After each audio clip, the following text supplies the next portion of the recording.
କେନ୍ଦ୍ରାପଡ଼ା ସହରରେ ପୂଜା ପାଉଛନ୍ତି ମା ଦୁର୍ଗା। ମୋଟ 5ଟି ସ୍ଥାନରେ ମେଢ଼ ହୋଇଛି। ଇଚ୍ଛାପୁରଠାରେ ମାଙ୍କର ପ୍ରସିଦ୍ଧି ରହିଛି।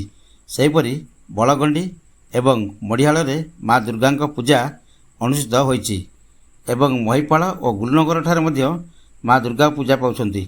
ଏହି 5ଟି ପୂଜା ମଣ୍ଡପରେ ମା ଦୁର୍ଗାଙ୍କର ପୂଜା ଚାଲିଛି। ପାଗ ଅନୁକୂଳ ଥିବାରୁ ଲୋକେ ଦେଖିବାକୁ ଆସୁଛନ୍ତି। କେନ୍ଦ୍ରାପଡ଼ା ସହରରେ ପୂଜା ପାଉଛନ୍ତି ମା ଦୁର୍ଗା। ମୋଟ 5ଟି ସ୍ଥାନରେ ମେଢ଼ ହୋଇଛି। ଇଚ୍ଛାପୁରଠାରେ ମାଙ୍କର ପ୍ରସିଦ୍ଧି ରହିଛି। ସେହିପରି ବଳଗଣ୍ଡି ଏବଂ ମଢିଆଳରେ ମା ଦୁର୍ଗାଙ୍କ ପୂଜା ଅନୁଷ୍ଠିତ ହୋଇଛି ଏବଂ ମହିପାଳ ଓ ଗୁରୁନଗରଠାରେ ମଧ୍ୟ ମା ଦୁର୍ଗା ପୂଜା ପାଉଛନ୍ତି। ଏହି 5ଟି ପୂଜା ମଣ୍ଡପରେ ମା ଦୁର୍ଗାଙ୍କର ପୂଜା ଚାଲିଛି। ପାଗ ଅନୁକୂଳ ଥିବାରୁ ଲୋକେ ଦେଖିବାକୁ ଆସୁଛନ୍ତି। ଜୟ ମା ଦୁର୍ଗା। ବାବାକେଳା ନ୍ୟୁଜ୍ କେନ୍ଦ୍ରାପଡ଼ା।